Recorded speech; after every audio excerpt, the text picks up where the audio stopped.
BRS తో తాను కుమ్మక్ అయ్యారంటూ ముఖ్యమంత్రి రేవంత్ రెడ్డి చేసిన వ్యాఖ్యలపైన కేంద్ర హోంశాఖ సహాయ మంత్రి బండి సంజయ్ కుమార్ తీవ్ర స్థాయిలో స్పందించారు.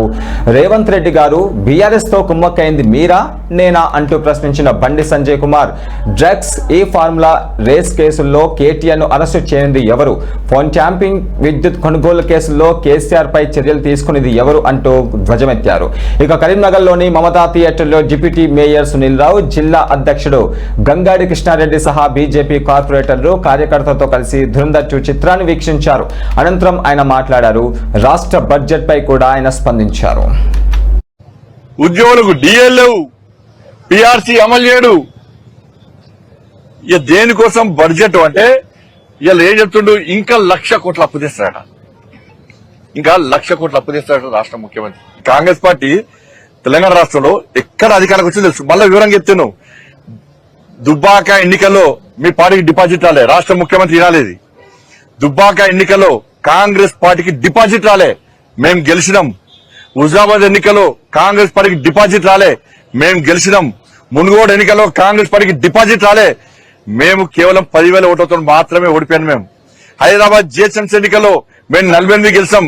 మీరు తిప్పి ఓడితే 2 కూడా 3 కూడా గెలవాలి, మీరు 2 గెలిచారు. మీరు కరీంనగర్ కార్పొరేషన్ లో కాంగ్రెస్ పార్టీ గతంలో 0 అధ్యక్షున్నప్పుడు, వరంగల్ కార్పొరేషన్ లో కాంగ్రెస్ పార్టీ 0.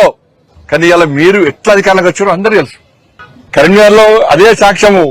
ఇవాళ బీజేపీని అడ్డుకోవడానికి బీఆర్ఎస్ కాంగ్రెస్ ఎంఐఎంఐ కుమ్మక్కైంది. వాస్తవమా కాదా చెప్పమని రాష్ట్ర ముఖ్యమంత్రి గుండె మీద చేసుకుని చెప్పారు.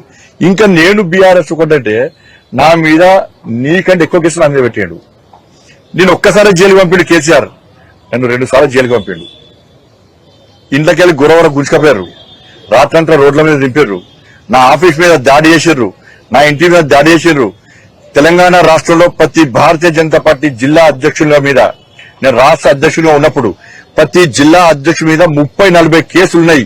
తెలంగాణ రాష్ట్రంలో అనేక మంది నా కార్యకర్తల మీద రౌడీ షీట్లు ఓపెన్ చేశారు, నా కార్యకర్తల మీద కమ్యూనల్ షీట్లు ఓపెన్ చేశారు. నా కార్యకర్తలను పండుగలు పబ్బాలు లేకుండా జైలుకు పంపిన మూర్ఖుడు కేసీఆర్. దసరాపుడు నల్గొండలు వేరు, వినాయక చవితికి వరంగల్ వేరు. ఇలా బీఆర్ఎస్ పార్టీ మెడలు వంచింది. మేము ఇబ్బంది పడ్డది మా కార్యకర్తలు. ఇప్పటికీ మా కార్యకర్తలు మా నాయకులు కోట చుట్టూ తిరుగుతున్నారు ఇప్పటి కూడా. కానీ ఏదో జెండా ఇష్టపడలే మేము.